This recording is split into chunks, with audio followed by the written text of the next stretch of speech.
Hello everybody. I would like to talk today about a hype, artificial intelligence. It is now hype number 4 or 5, named artificial intelligence. People, however, often claim that human intelligence can never be handled by artificial intelligence, and it is a mismatch. My claim today is there is a loophole. Models and modeling as a new scientific discipline. Our contributors for these talks come from 3 different sides. Contributors to the studies of models and modeling, mainly in the Kiel setting. Contributors to artificial intelligence, since we started our research after unification, and of course intelligent information systems research. Artificial intelligence. It is of course a pretty nice claim that artificial intelligence can cover anything what humans do. In reality, however, artificial intelligence is based on programs and systems. That means systems of the artificial. They are good, they are bad, and of course they are also ugly. My claim, however, is models are used everywhere in science, engineering and daily life. They are our brownies, and they are also our survival against the bad and ugly sides of AI. We have a good number of claims against AI, and sometimes it seems, following Goethe with Faust and Gretchen, that we can say, "Oh my goodness, I dread you."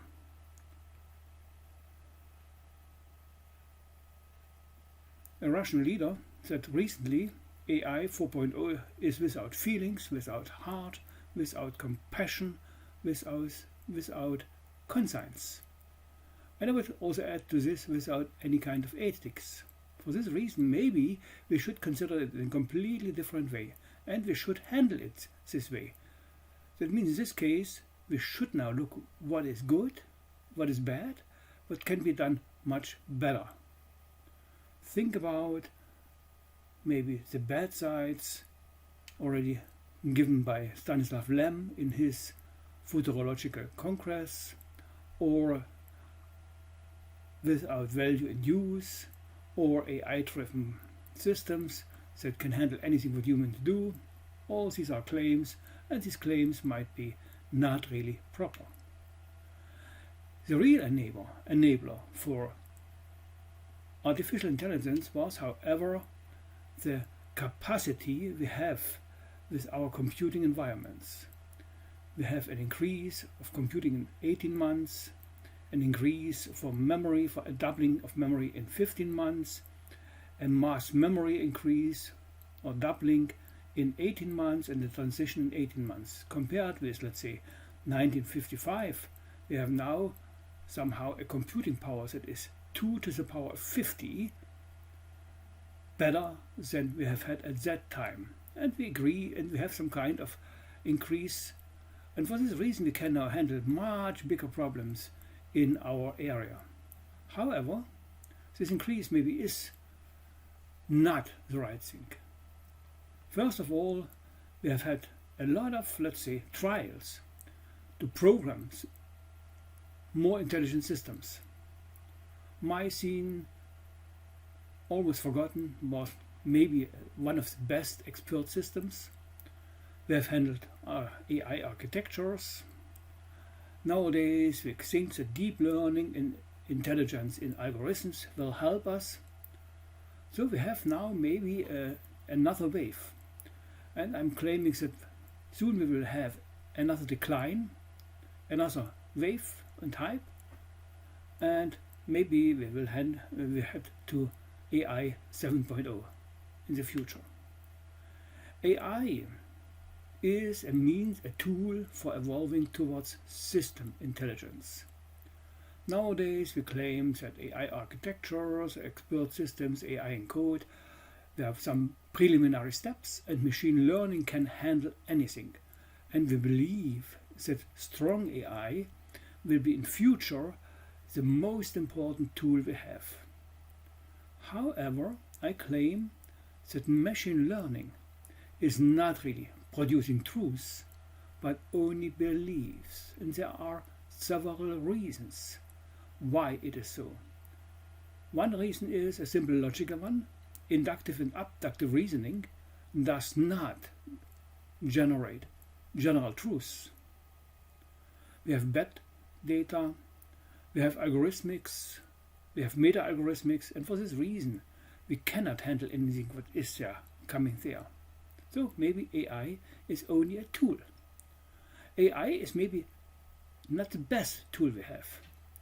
For instance, there is a very nice case in 2020 that an artificial intelligence system was supporting soccer games, and for this reason the arbiter said that there is a goal, but the AI system decided no, the ball is here, and for this reason there was no goal. Yeah, computation is also a problem.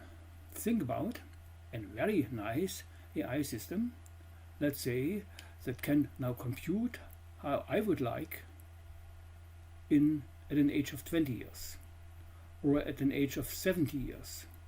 You see, my pictures is not really appropriate. I could use older pictures, and then in 60 years I would look like this one, or taking another one at an age of 60 years I would like this one. That means it is a bit far from that picture, and the picture for 70 years maybe is also not the right one.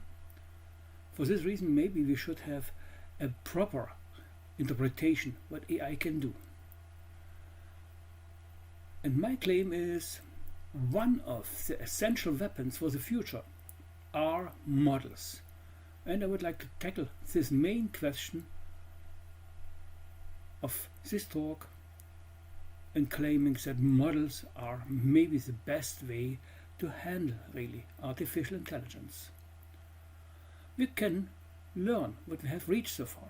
Think about the mathematical model of meaning developed by our Japanese friends, used for detection of problems. Detection of problems you can have, let's say, in sensing, processing, and actuation, analyzing what kind of data we have and somehow deriving interpretations that can handle our problems. Or learn the success we have had in databases.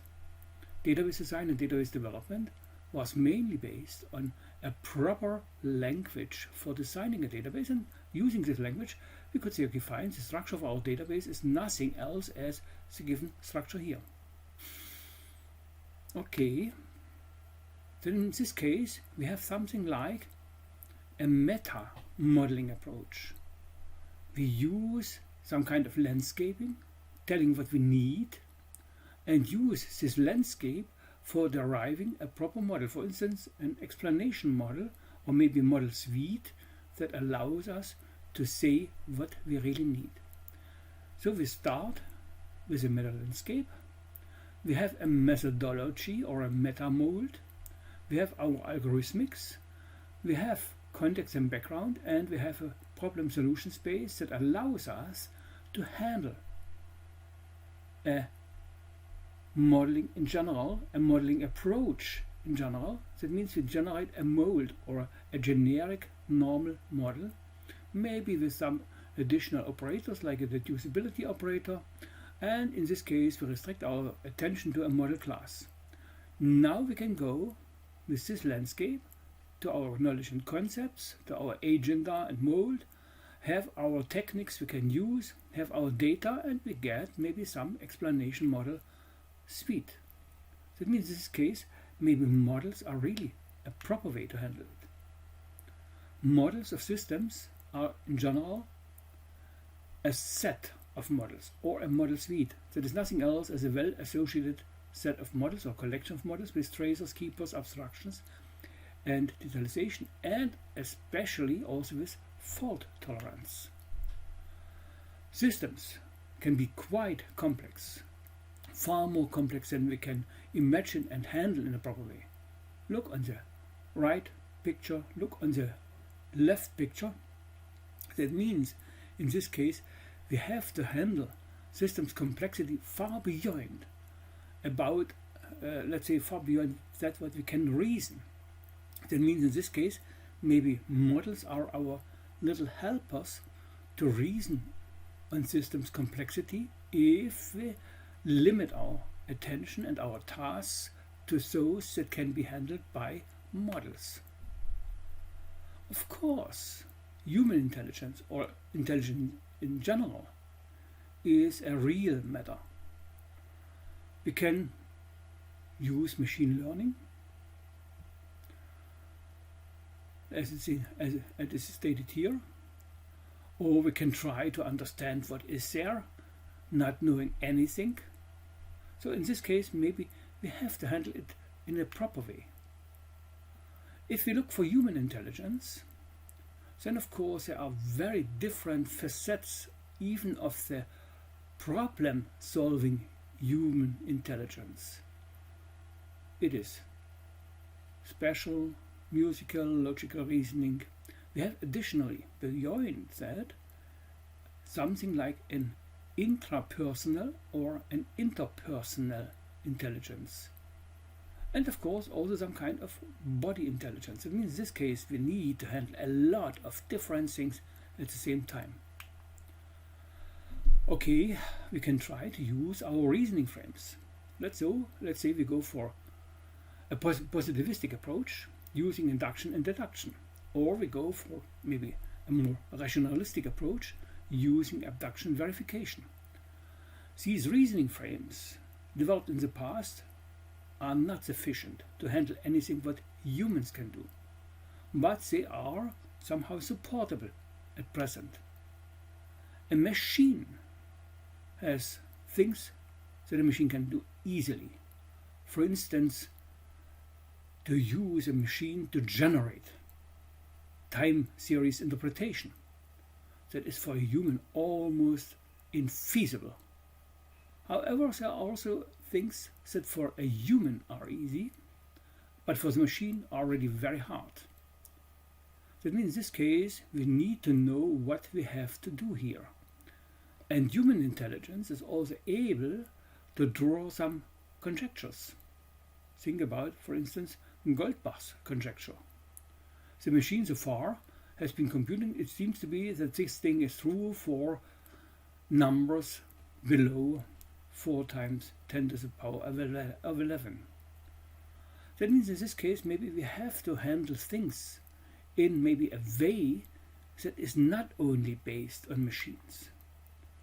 Currently a lot of people are talking about weak AI, strong AI, and weak AI is something like systems that can support rationally activities, or that can act rationally, that is already available as a tool.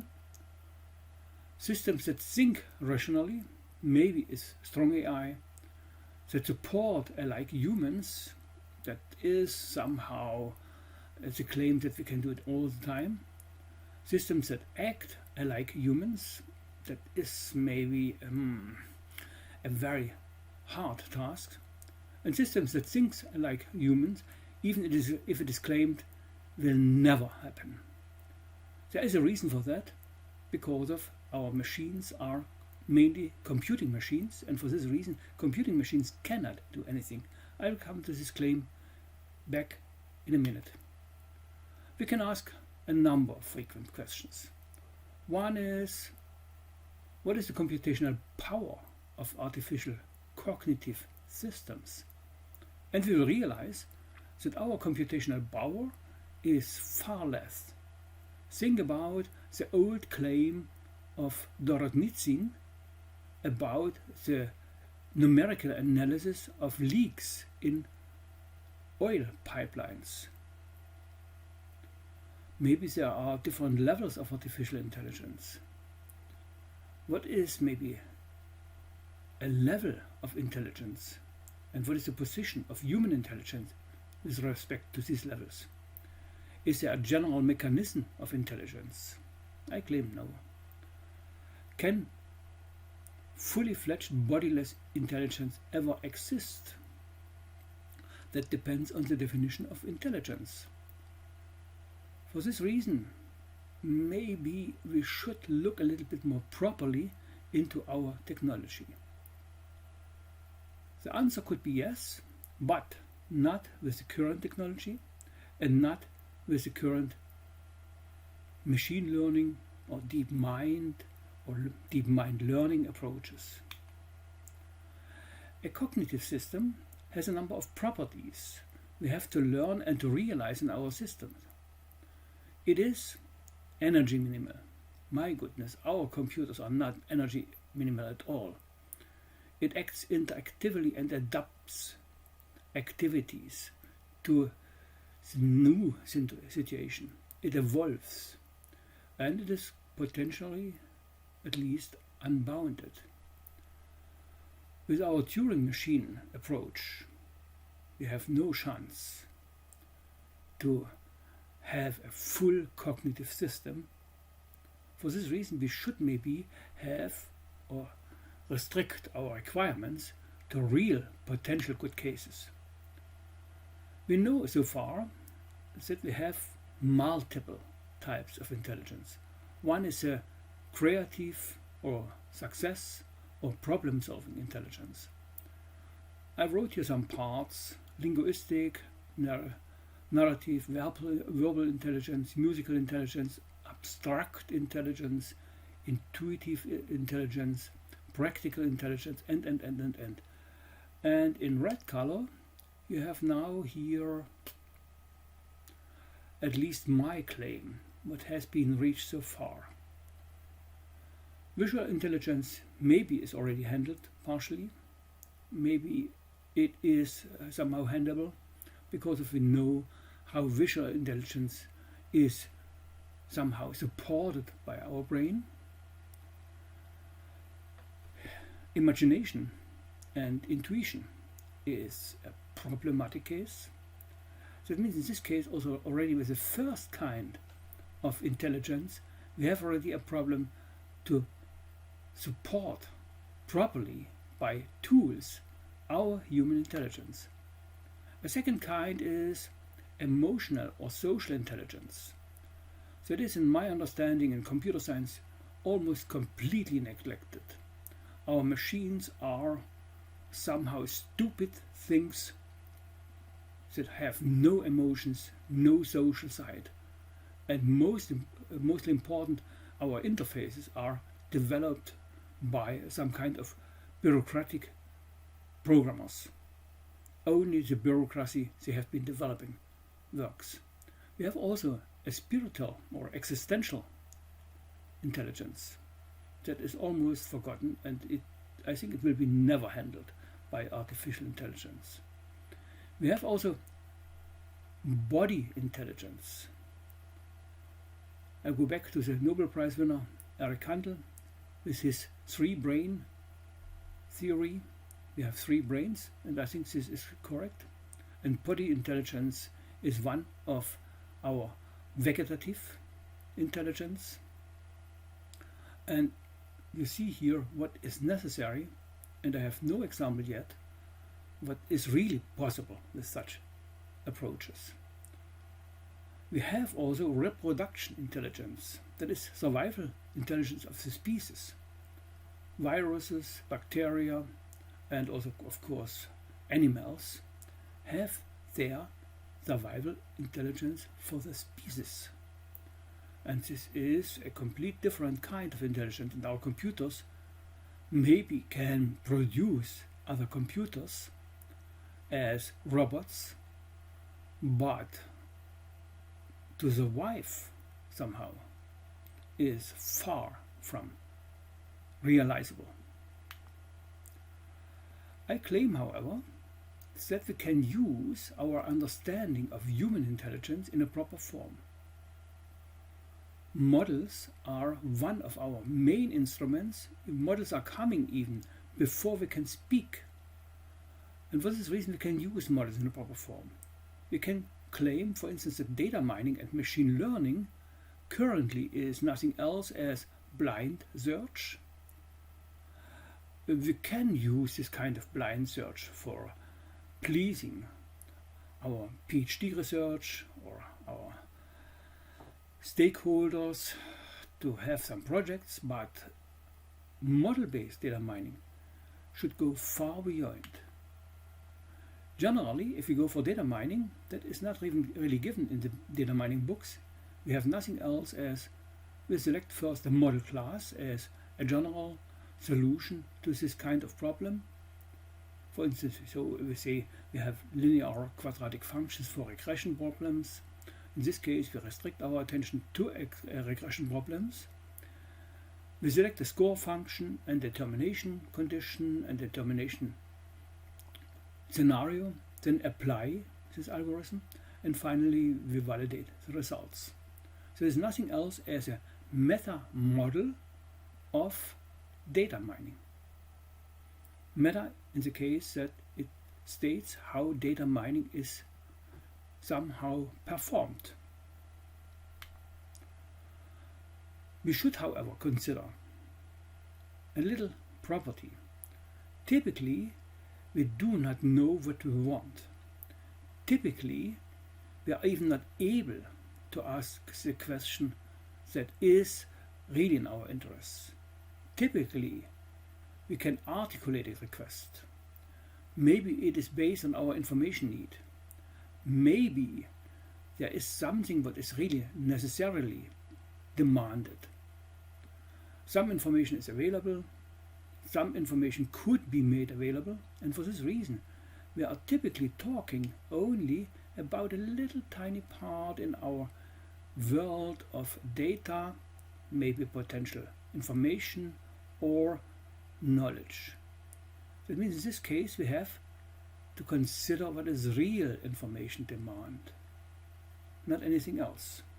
That means in this case we have to have something like a generator for our database business or for our data mining business especially, to tell us what is really the approach.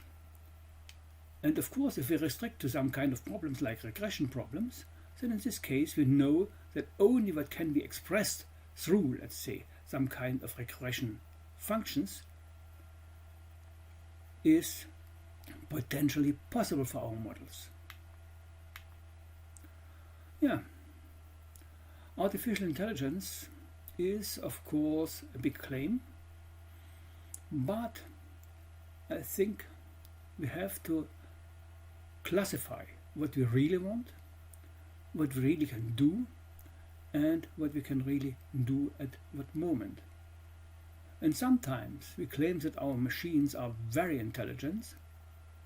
Think for instance about my traffic support system in a car. Even it is not really properly somehow realizing what kind of street sign I have there, or let's say my traffic guidance system that tells me that I should go on this and that road, and finally I realize no, this is not the way how I can do. That means in this case we should have some kind of coexistence and combination of artificial and human intelligence. Artificial intelligence as a tool and nothing else as a tool for our support of human intelligence. Human intelligence, I claim, is far more advanced.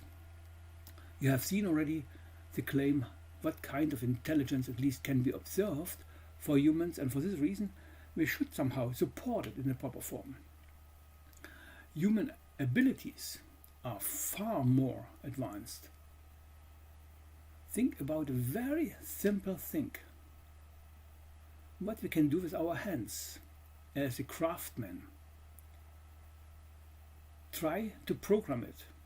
I think it is a challenge for the next century even. We have abilities that go far beyond what we understood so far. That means in this case we need maybe to support them properly. Furthermore, humans learn in a very advanced form. That is already taught to us by people who have been somehow analyzing how human intelligence with the first day of our being develops and evolves. We have also problems in our reasoning worlds. This goes back to a very old claim made already by Plato. He said we have some kind of an analogy of sun. What is visible, and the rest is problematic. We have also an analogy of the divided line, meaning that something can be observed. In reality, we observe only shadows, and then we start our reasoning, perception facilities. We look for what we can do with our domains, our inner opportunities. And then we go further with developing a conceptualization or maybe some kind of theories, whatever the theory is. And we have a third analogy, that is the analogy of the cave. We are full of misinterpretations. And for this reason, we should look into what can be really supported even nowadays with a very, let's say, sophisticated approach to reasoning. I claim that there is a tool, the model. The model, of course, is not a thing that has to be true. No, it has to be only useful. It should be not nice, but it should be parsimonic, understandable, believable. Somehow that fits to our tasks. That means, in this case, models are nothing else as our hidden brownies, helping us in anything what we do. And that means in this case, we have maybe a way how to handle it in a proper form. What is a model?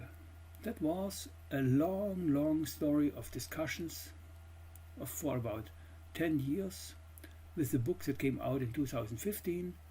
What is a model in archaeology, in art, biology, chemistry, and sociology, and maybe also sports science. And we found a model is nothing else as a well-formed, adequate, and dependable instrument that represents, of course, origins and that functions in utilization scenarios.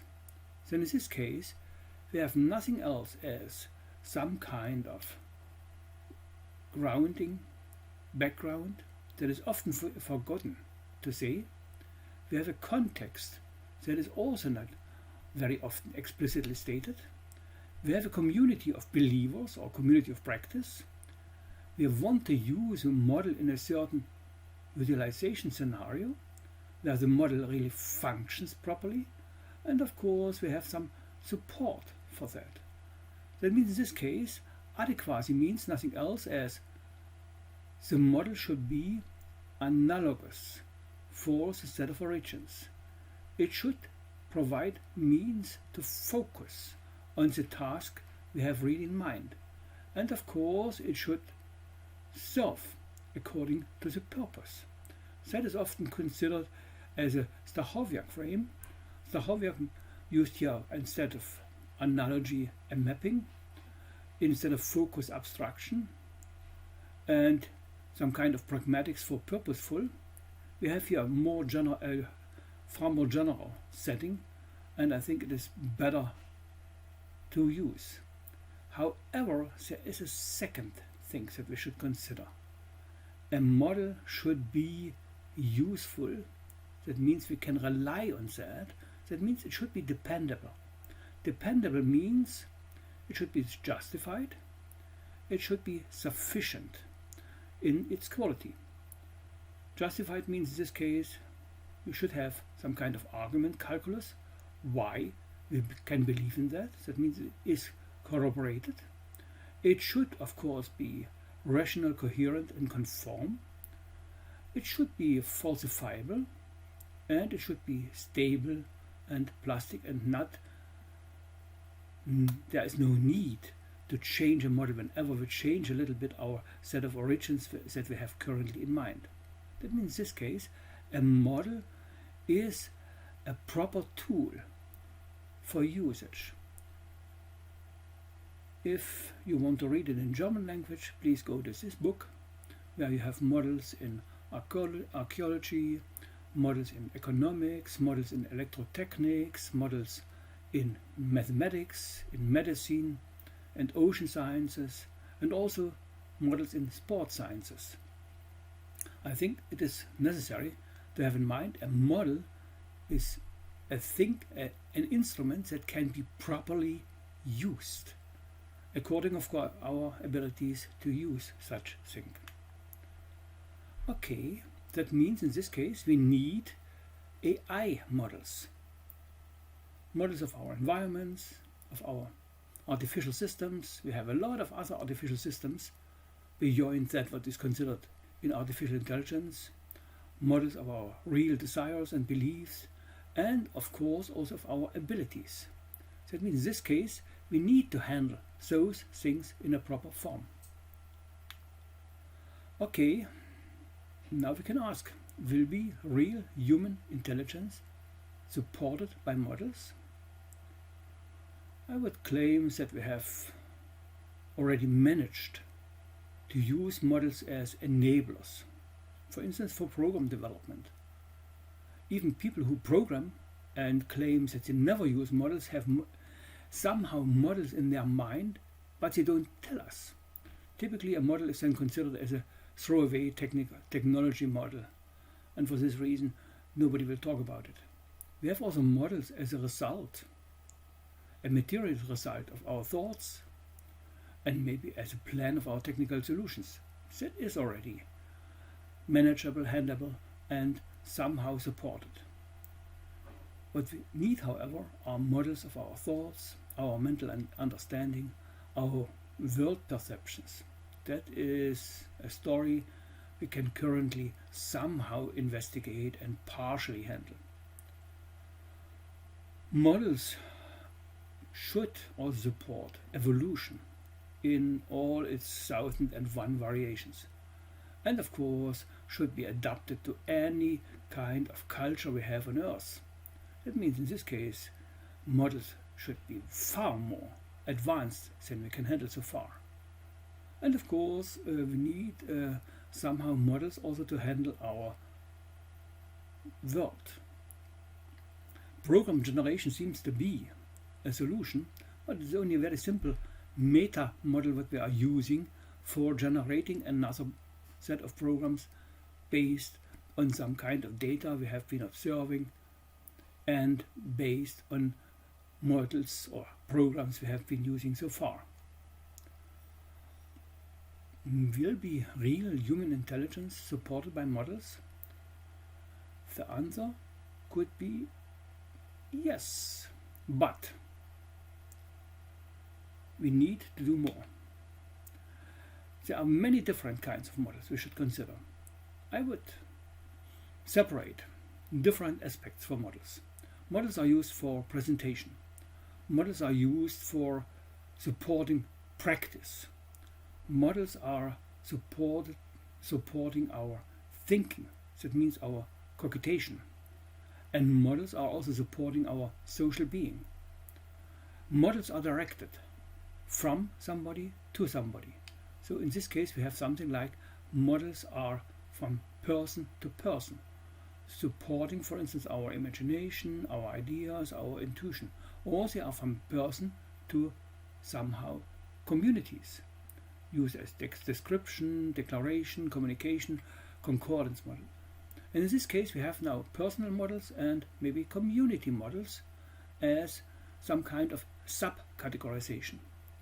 And in this case we can ask ourselves, is it possible to handle this kind of variety of models in, let's say, a general setting? The answer is yes. Tell me what you want, tell me what should be the use, tell me what is the function in a given scenario, and then I can tell you what is the right model to use. We have a number of logical approaches. Deduction, abduction, and induction are commonly used. For instance, you say in induction you observe P is valid for A, B, C, D, E, and Q is valid for A, C, E, and for this reason you might have a claim that from P, Q follows. In abduction we are using a different frame. We have a general law, we have some observations, and we claim maybe that P should be also true. If we use it in a proper calculus, then in this case, of course, it has to be a good explanation what could happen. Classically, we use deduction.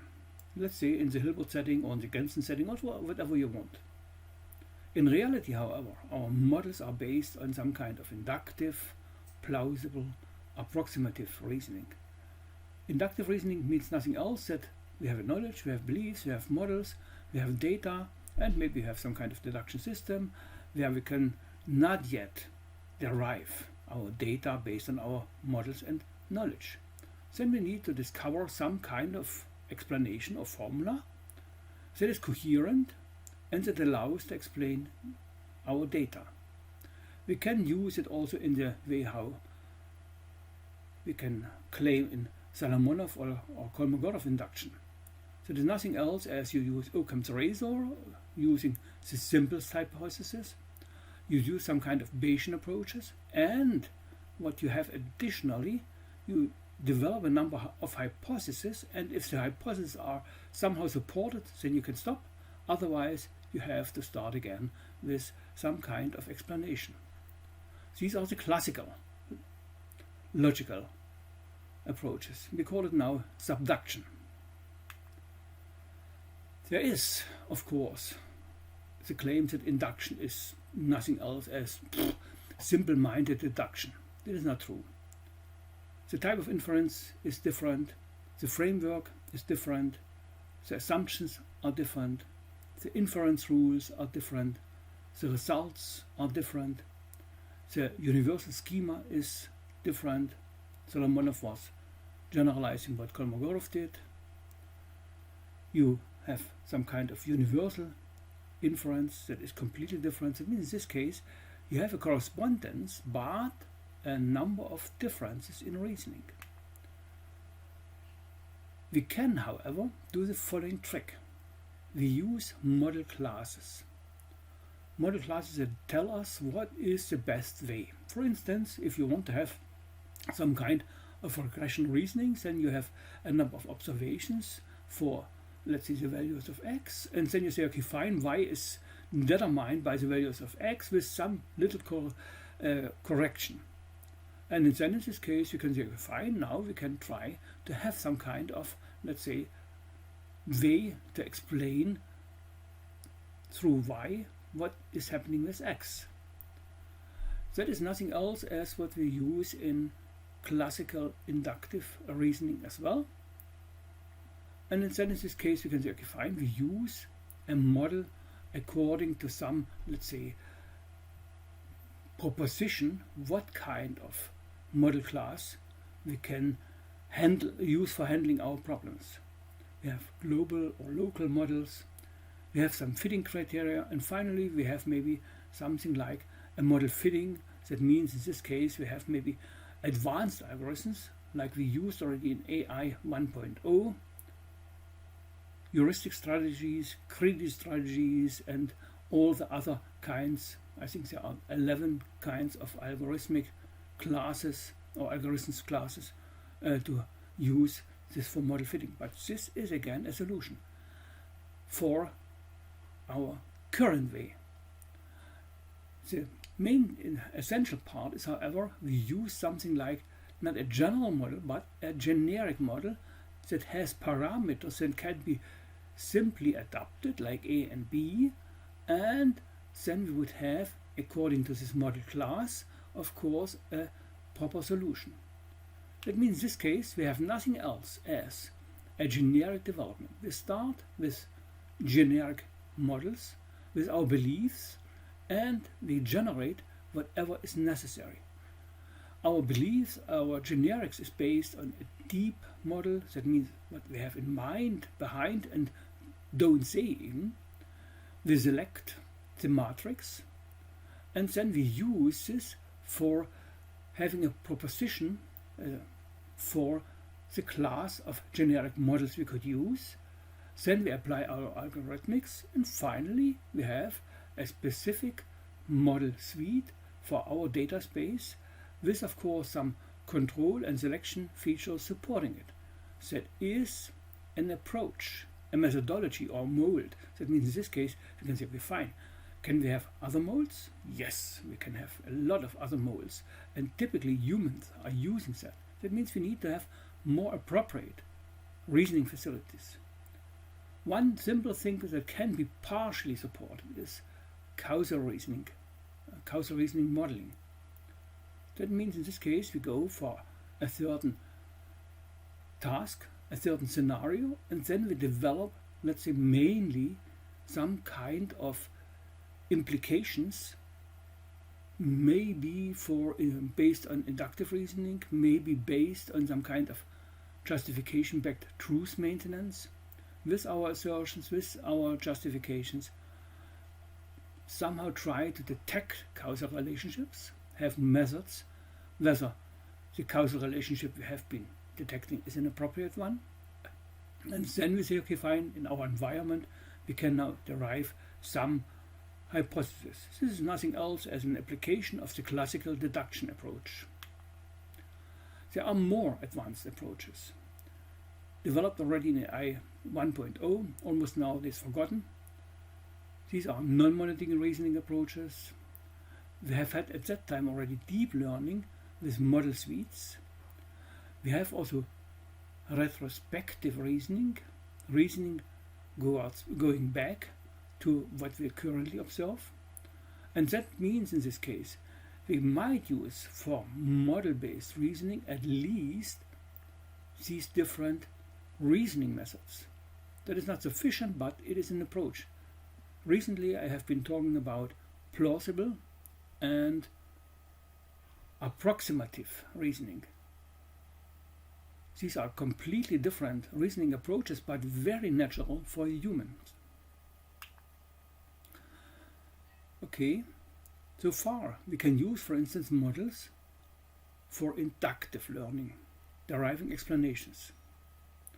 Induction does not generate laws, but only some kind of propositions or suppositions what could be the case. For instance, in inverse modeling, like we use in physics, we say, okay, fine, I'm selecting a class of models, and then I'm refining this class of models in such a way that it matches to my data space. It is somehow computable by my techniques, and then we have maybe a solution. This inverse modeling is best observed in astrophysics.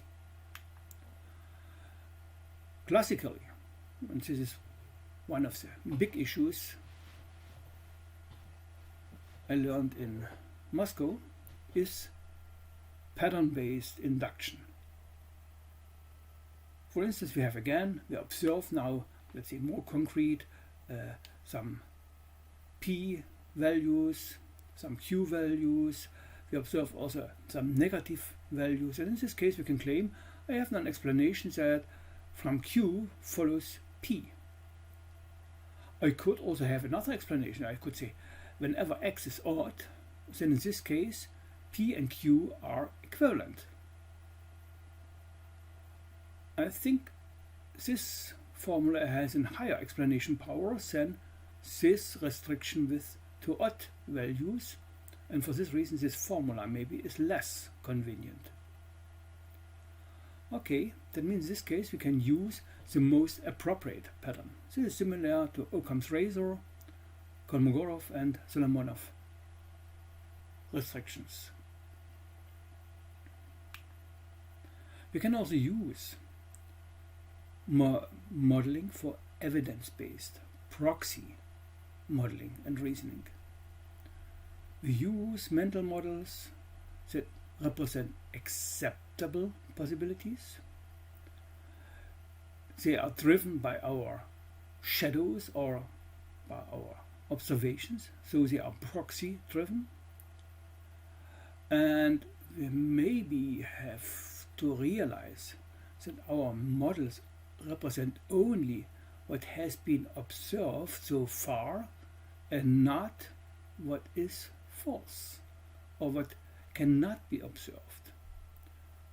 And of course we can extend our set of proxies, and then we have maybe some kind of pragmatic approaches, but again, selecting approaches means in this case we restrict our reasoning abilities to those reasoning schemata.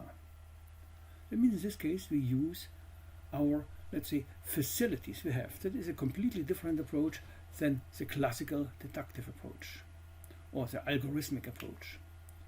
We can also use modeling for hypothetical and investigative modeling. In this case, of course, we can combine it with abductive methods, with approximative methods, and also with plausible methods. But what we do in this case, we claim that we have some evidences in favor for a hypothesis and some evidences against an hypothesis. And the last evidences can be used to refine our hypothesis. That is what we do typically in life as well, whenever we are learning. Okay, that means in this case we have a lot of different methods we can use for modeling. We can also use modeling for exploration or maybe for consolidation of our thoughts. Consolidative modeling is nothing else as we have some kind of inner theory. Exploration is a little bit more. It allows us to reason a little bit properly on things what we have there. We can now develop a general theory on principles of modeling. One is, of course, a model should be more or less robust. So it means in this case we have something like an error correction and error functions. We have algorithms for fitting, we have maybe approaches against overfitting. We can handle maybe whatever errors are occurring. We have, let's say, something like measures what is the best model. Maybe a minimum description length would be a good model, or a parsimonic model would be a good model. So in this case we can now, okay, fine, we have principles and we can use these principles for developing a proper AI model. Okay, I was making a claim. Strong AI is maybe feasible, and there is also infeasible AI. Systems that think rationally, support like humans, and act like humans are maybe somehow achievable in the next future. However, in this case we have to use our whole knowledge we obtained so far. In this case we need really to generalize, to digest, to analyze what weak AI was doing. We can sharpen what we have been somehow generalizing. We have maybe covering all problem-solving abilities of humans at least. Maybe we should have some kind of adaptation. One thing what is also nice is that we can use now models for generating programs. Model to program is already nowadays achievable. Models as programs is maybe a far in the future leading task. Modeling as programming maybe is also available in the future, but not really in the near future. That means in this case we should somehow work a lot in order to have a more advanced usage of models and maybe also an automatic usage of models. Reasoning means in this case we have to add a lot of different things, observations, reasoning facilities, actuation facilities, cultural reasoning, intelligible reasoning, and. That means in this case there will be no universal instrument that could be based on artificial intelligence. There is only an instrument that is used in certain communities, in certain scenarios, in certain contexts, and of course is restricted by the background of the model, as we have seen in the model house. I'm using here an old claim Jan Wiedermann was doing. He said there is an infinite proper hierarchy of computational problems that can be solved at some level of the hierarchy, but not at any of the lower levels. There's a proof he gave. I was putting here only the sketch of the proof. That means in this case our system should be meta, and or maybe generic programming facilities and AI usages. There is also a claim. The computational power of cognitive system is maybe upper bounded at least by some class of arithmetical hierarchy. And this means in this case we are not really very far from what we can do with our computational facilities. Is there a general mechanism behind human-like intelligent systems? There is a claim. Wegner developed an interactive machine approach that it goes far beyond what the Turing machine can do. Wiedermann was using Hugo. That means in this case we need to know what is really human cognition and human reasoning and human abilities. Can fully fledged bodiless intelligence exist? Some people claim yes. If you read Stanislav Lem, then in this case you might think, oh my goodness, hopefully not in my lifetime. I think something can be done, something with instruments, but we are only with AI 4.0 at the very first steps. Think about something like sentiment, or something like representing our feelings.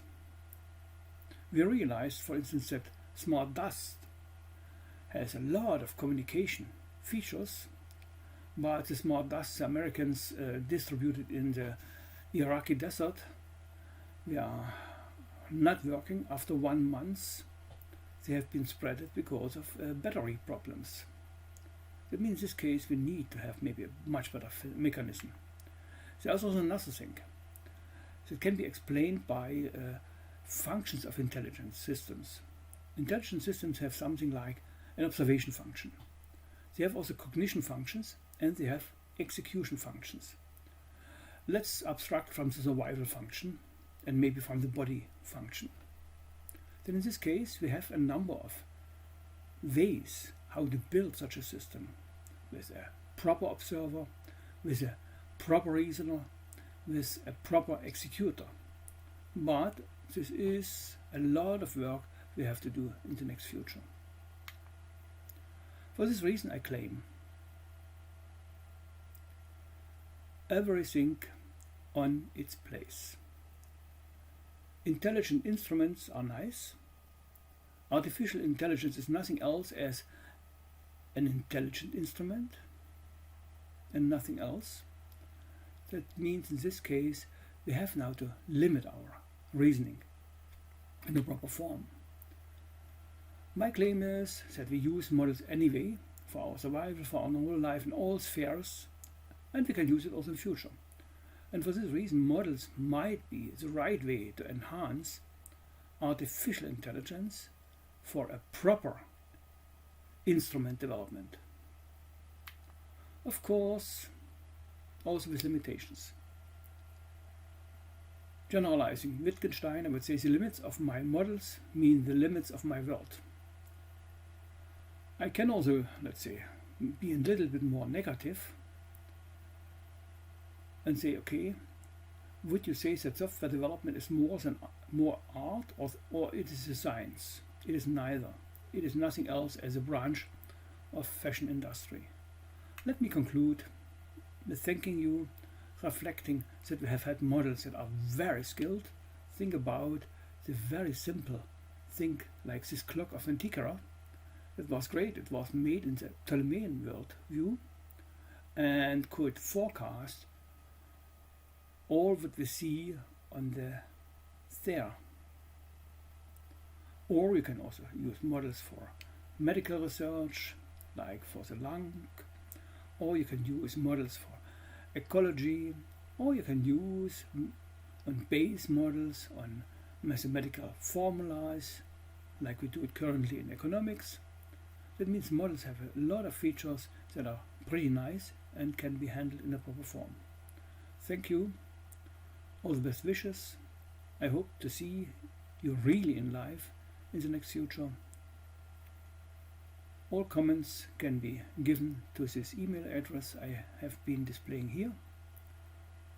I hope you might have a lot of questions, and I hope that you will now have the need to enter the research in the discipline or in the studies of models and modeling.